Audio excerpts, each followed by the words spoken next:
The attorney representing the owner of a local dog training company talks publicly for the first time about the allegations against his client. And this comes after a dog reportedly died in the care of Off Leash K9 Training in Johnson City last week.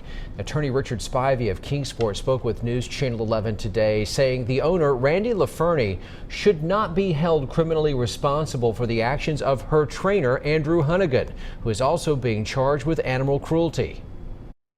In my 43 years of practicing law, I have never seen a more egregious mistake made by the police. Randy LaFernie did not care for the dog, and the dog was not in her control or possession at the time of its death.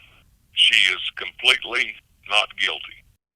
Spivey would not comment on the dog's extreme weight loss, but he denied allegations that the company regularly uses starvation and high-intensity shocking to train dogs. News Channel 11's Jackie DeFusco spoke with dog owners and investigators in other states who say they've had similar problems with the off-leash franchise. Sarah LaFernie tells me each off-leash K9 training facility is independently owned and operated. She says she does not own the facilities in other states that I spoke with dog owners and investigators about today.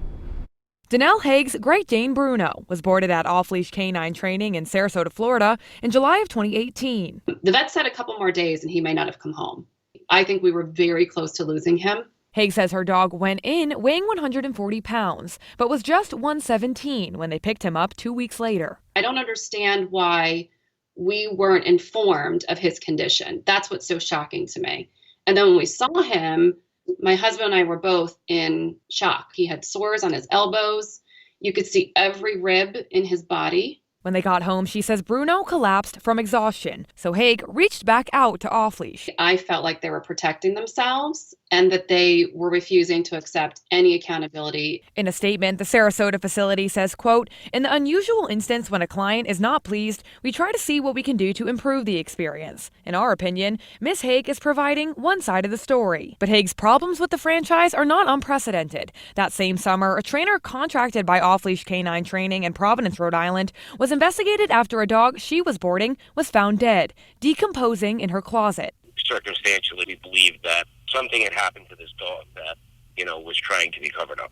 Investigator Earl Newman says the cause of death was never determined due to the condition of the body. He says cases like this point to a bigger problem surrounding the dog training industry.